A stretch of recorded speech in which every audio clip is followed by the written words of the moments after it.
In the tanker's hold is a precious cargo, 1,500 tons of fresh drinking water.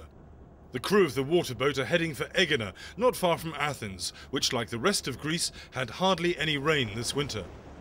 During the winter, the island of Aegina receives water from 2 vessels like this every single day. In the summer, the number of vessels increases to 5 or 6, and if this water crisis continues, the number of boats having to go to Aegina could increase still further. Conservationists complain that the daily deliveries from the mainland have made Aegina's residents complacent about water consumption.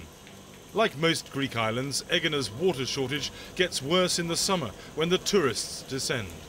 Sometimes in August or July even, when there's lots of people on the island, the pressure can go down to absolute zero.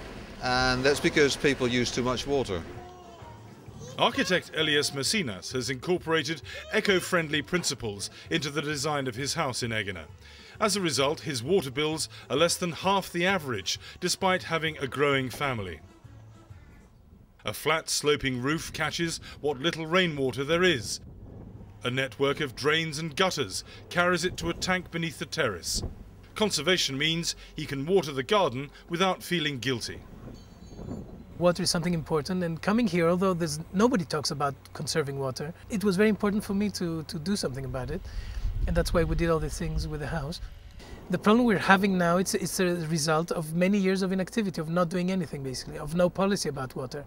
So Greeks basically don't respect water, they just throw it out.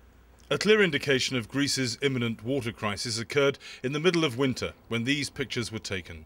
Nature's springtime rebirth came 2 months too early. Unseasonal high temperatures have evaporated rivers used for hydroelectric power.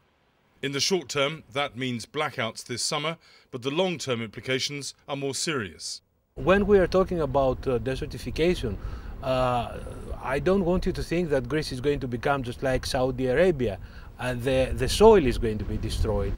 Most probably areas like the central Greece, area of central Greece, are not going to be productive anymore. So it's the farmers who have to try to restrict water use most of all, followed closely by those on the islands. Malcolm Brabant, BBC News, Aegina.